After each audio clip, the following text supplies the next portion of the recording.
Hello everyone, welcome to the Joking Dolphin Game Pod. I'm Mark, and as always I'm joined by Nathan.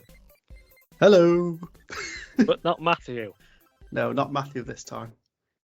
It's things I need to change my intro because I keep saying as always, and it's clearly not as always. Yeah, that's it. Recently, anyway. As always, we're joined by Mark, who's always here, but not always Nathan and Matthew. Clearly I don't have an exciting life, so No, not this exciting is all enough I have. Not exciting enough to go out of the realms of Sheffield, anyway. Yeah. Who would want to do that on this bright sunny day?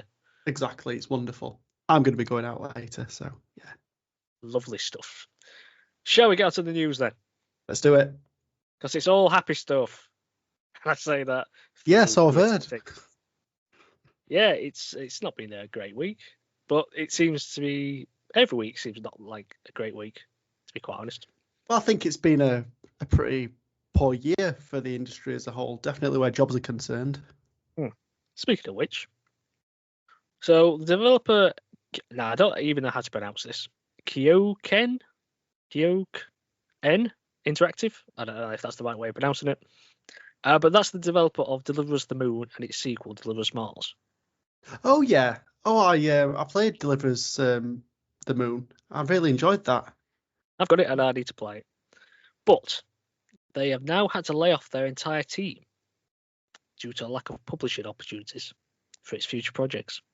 So in a statement, CEO Cohen Dietman and Managing Director Paul Dietman said this: heartbroken. We've had to lay off our team at Kyoken because of nothing substantial materializing directly after our visit to GDC.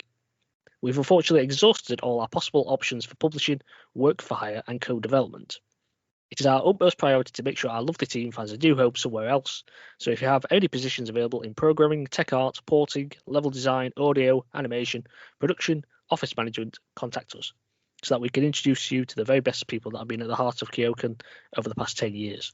Paul and I are heavily beat, but far from beaten. It's our personal mission to rebuild Kyoken brick by brick like we've done before, in the name of our people and to continue the legacy of our games. It has become abundantly clear that what is most important to us and our team is you, our community. You play our games, you make our games shine, you make us feel special as you believe in us. You have showed up consistently in both the good and the bad times, from our debut Kickstarter in the past to our recent video asking for help. Because of you, we've reached millions of people. We have always needed you and continue to do so. Personally, we are preparing a Kickstarter soon for our much anticipated Deliver Us Home. This is one small step for Kyoken, one giant leap for delivering us home. Again, we will build for you and with you. So yeah, it's not a case of somebody else shutting them down. They've had to shut themselves down effectively. Yeah, I've not heard of a story like this before, to be honest. With nobody wanting to publish the games that they're creating, so there's nothing else that they feel that they can do. Which is a shame because I'm sure those games were received well. Yeah, definitely. I mean, well, probably not as well as they might have liked, but they did have a following, a cult following of people that were really into them. And I really enjoyed Deliver Us the Moon. I thought it was really cool. The fact that it got a sequel, I would have thought it would have been popular enough. I would have thought someone would have picked them up. Yeah, definitely. I think they'll be fine. Because for the type of games that they produce, like kind of, I don't want to call them walking simulators, but they are kind of like walking sim puzzlers. I love games like that. They do scratch a certain itch for me. Yeah. So I can see someone big picking them up, like off the coattails of this. Maybe somebody like PlayStation or even Xbox, in order to kind of get exclusives on those type of games. Because not only are they great in terms of gameplay, they look good as well. Like, I don't know how big the team was, but they did a fantastic job in what I've played from what they've done.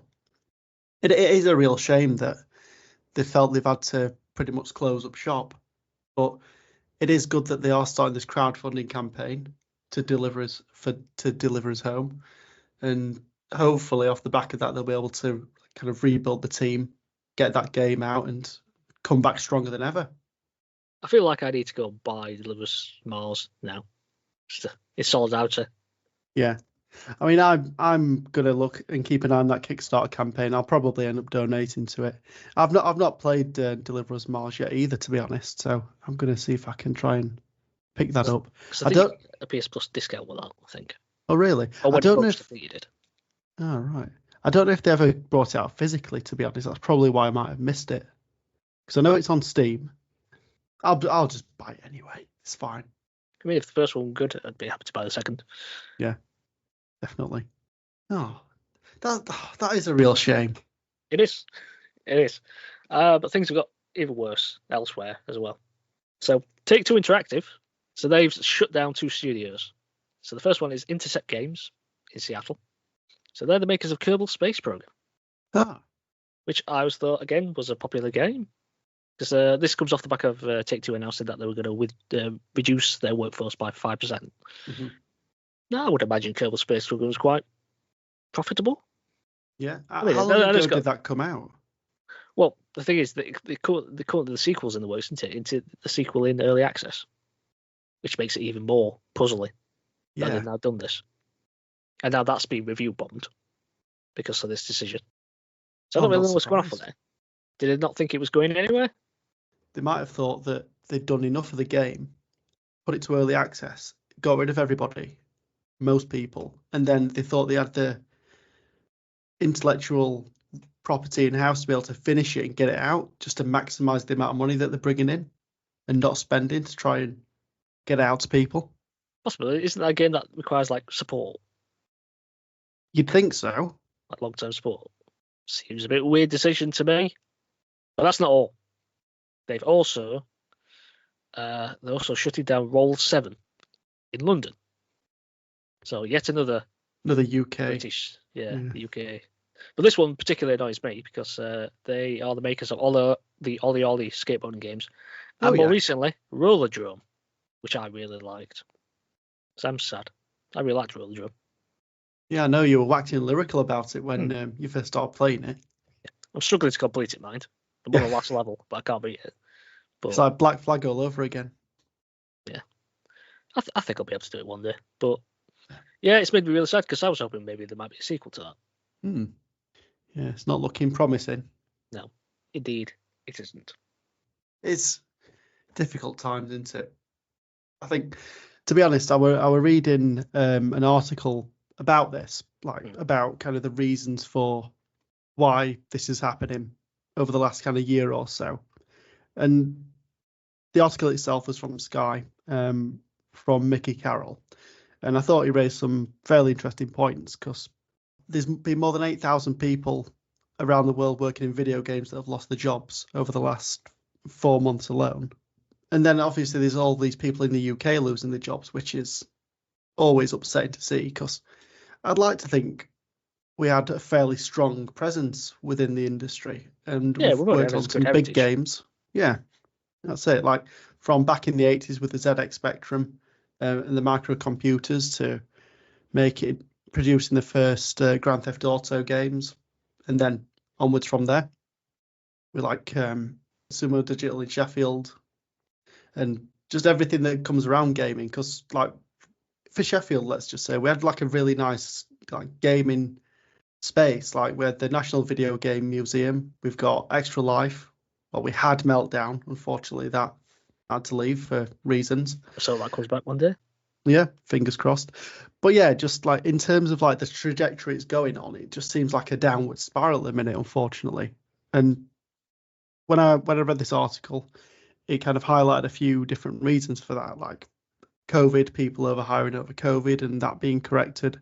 Yeah. The cost of living crisis. Now, I can accept that, yes, the cost of living crisis.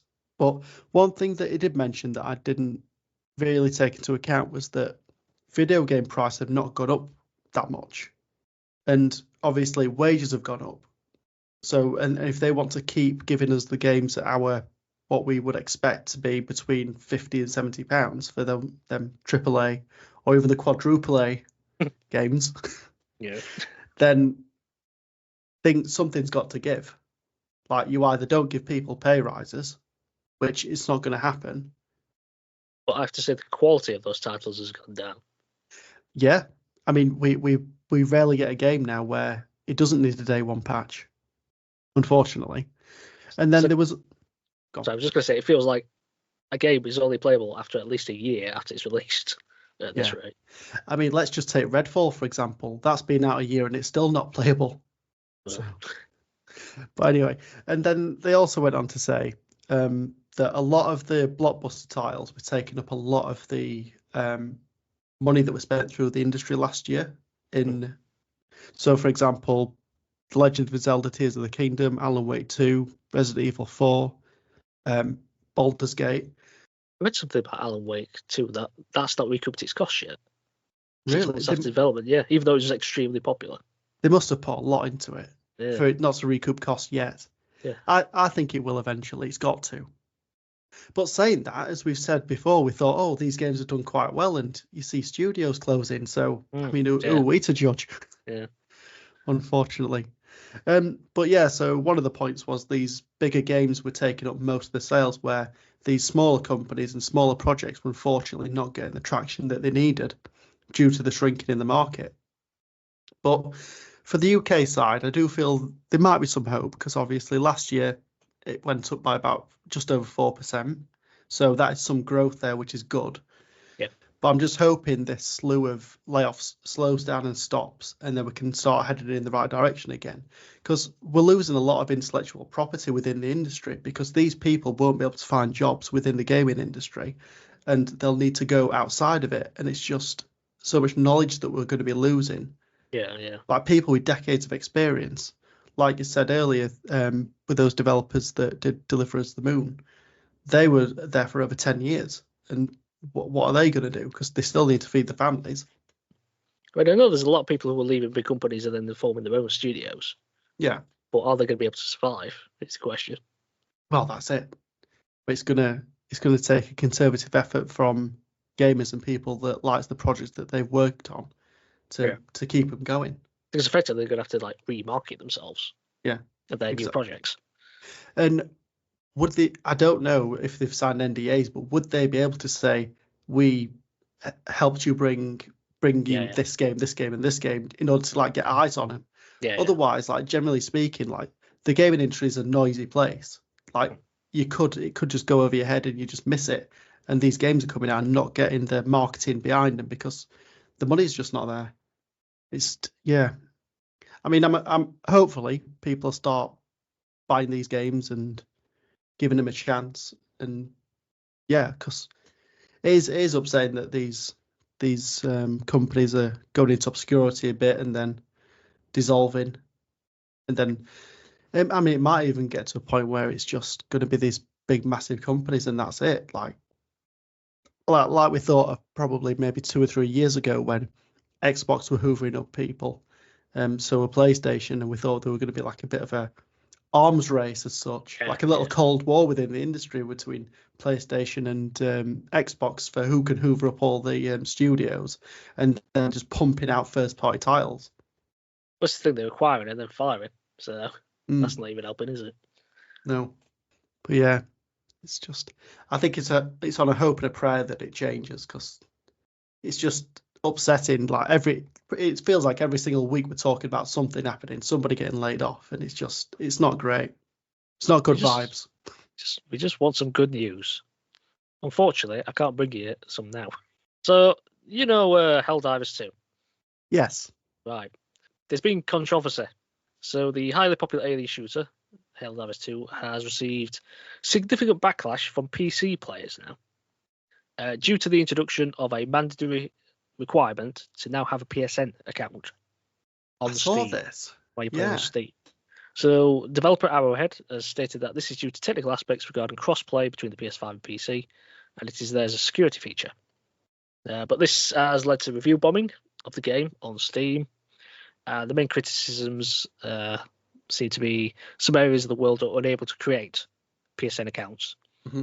Therefore, they'll be unable to continue playing it. And that this process wasn't included at launch, and therefore players weren't able to make an informed decision at that point. Yeah. Could they cross-play at launch? I'm not sure, to be honest. Okay. But I think a lot of people on the internet seem to be hounding the wrong people. They seem to be hounding Arrowhead, where I'm pretty sure this is Sony's decision. So direct chat and go at them. Do you want to hear some Steam reviews? Oh, go on then. Have gone well. So we'll start with someone being pretty normal. You can purchase this game from all over the globe. You can only play it if you're in one of Sony's 69 approved countries. The 3 months of players who ain't from that list now have a brick of a game. How does that seem fair? And then we've got forcing people on PC to have a PlayStation account, pretending it's due to security concerns, is spitting in the face of this community big time. And then we get to people who let's just say, are going with the law of the game. Attention all citizens of Super Earth. This is a public broadcast announcement for the Ministry of Truth. The corporation known as Sony Interactive Entertainment has levied policy that would undermine the glorious march of vanished democracy. This policy would deprive the presence of a great many Helldivers, as well as exposing those remaining to greater risk of enemy spies obtaining classified information. This is the unquestionably treason. Therefore, we call on all citizens to denounce SIE across the galaxy and attempt to refund your purchases should they refuse to surrender. Do your part. Vote with your money and reviews. Show them the power of democracy. Somebody's been playing that too much. Yep. But then the last one, simply someone just says, Sony can blow me. Fair enough. I doubt that's going to happen. That's wishful thinking, mate. But yeah. Wow. But yeah. It's caused quite a stir.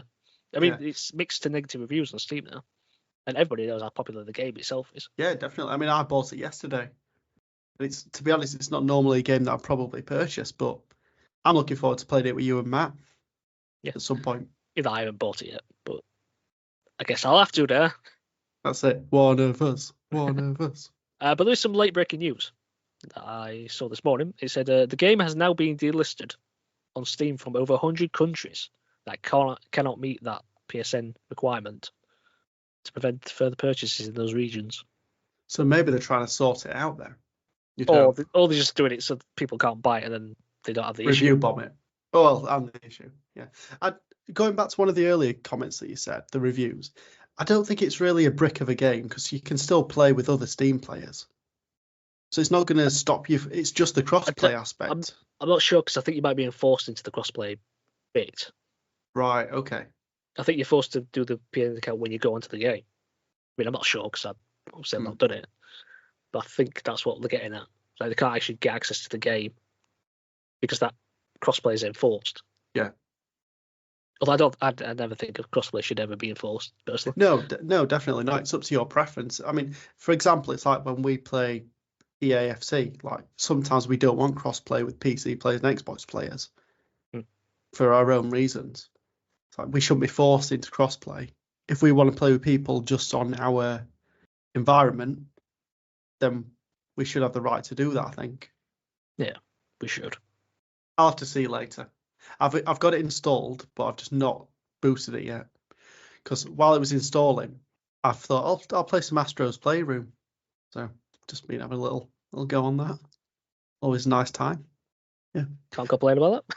No. But speaking of EA Sports FC, yes. Just some quick news about the PS Plus games we're going to be getting for next month. Well, this month now, actually. So on the 7th, we're going to be getting EA Sports FC 24. The game everyone already owns, but okay. Yep. I don't own it anymore. So yesterday, when I found this out, I traded it in. So I've literally got big brain tomorrow and the day after where I've just not got it. And do you know what? While that must be terrible for you. I'm having withdrawal symptoms. I've not had a match in over 24 hours. Shaking. Yeah, I can see. Just seems, ladies and gentlemen, sweating. I know. So basically, I got the game and I checked CEX to see how much I could get. I could get 20 quid in voucher for it. I'm like, yep, I'll have that. Or you could get £13 in cash if you wanted to do that. So yeah, that's all done. We've got Ghost Runner 2. We've got Tunic, which I think was a fairly well received game. I think they got nominated for awards as well. Oh yeah, I can remember it being in some of the lists for the awards that we've been through. But yeah, that's a nice little game. So I think I'll give that a go because it's reviewed well on Steam. And then lastly, we've got Destiny 2 Lightfall. So Destiny 2 expansion there for anyone that wants to play it. Actually, as of this releasing, it won't be too late to trade your EA Sports FC in or any of them other games if you got them physically. But at least you can get some money for them. Yeah. And that's why I buy physical, so that I can recoup some money. Yeah. And if I don't like them, I can sell them. Is that why you play EA Sports FC so much? Is that because you get it physically? You just can't be asked to take the disc out. Pretty much. Yeah. Yeah, it's laziness more than anything. Having to Yeah. go into a separate room to go and get another game to come back. I do think like if I had more games installed, I'd probably play them, like, and mix it up a bit. No, actually, who am I kidding? No, it's always going to be EA Sports FC. It's the comfort game. It's a game that I know that I can get on. I'm going to be 10 minutes minimum, and that's it. I'm not going to get sucked into it. And You're not going to get sucked into it. You've been sucked into it for what, a decade, maybe longer? Yeah, I think actually it's more like 15 years since 09. Yeah, I'm never That's going my to change. case. No, you will never change. But we wouldn't have it any other way. Oh, thank you. Right, we got any good news? I don't know if you've got any good news. Well, we got announcements. So THQ Nordic have announced they're going to have a showcase on Friday, August the 2nd, where they will have updates for Gothic 1 Remake and Titan Quest 2, which I'll be honest, I don't really know much about. They said there's going to be much more as well. Although I haven't THQ Nordic recently cancelled a bunch of stuff. So I don't really know what they're going to show. But anyway, if you're interested in that sort of stuff, they will have their showcase then. Well, that's not until August. That's quite a while away. That's an early announcement. Yeah, that's true. Well, we can get it in the calendar, so we're ready. Yep. But also Xbox. Microsoft have announced the Xbox showcase and a redacted direct. Okay. So on Sunday the 9th of June, they'll stream live at 10 a.m. Pacific time, 1 p.m. Eastern time, and 6 p.m. British Summer Time. So they had the Xbox Game Showcase last year, which got followed by Starfield Direct. Mm-hmm. So this year, they're having the same showcase followed by the Redacted Direct. They include an image, and on the image, it sort of looks like the Capitol building in Washington, D.C. Superimposed on a wolf's head, something like that. Okay. And it's widely believed this will be the reveal of the next Call of Duty, which I'm sure Matt will be excited about. I'm sure he will be. Did he actually uninstall it in the end? I don't know if he did or not. But then he went on about the potential Fallout stuff. Yeah, and then it sucked him back in. I'm sure he pressed that re-download straight away. Sure. That's it. As soon as that pops up in his messages that it was going to have Fallout stuff, he was like, yep, back on it. Clearing the hard drive of everything else. I have to say, with all the purchases and all that, I find it a bit disappointed if the direct is for Call of Duty. I just think they need more exciting property. I mean, it'll excite a lot of people. Well, it won't excite me, or I don't think you as well. You like Call of Duty, don't you? Like there's a place for it for you. It's fine, but it's just shooty bang bang. That's it. You know.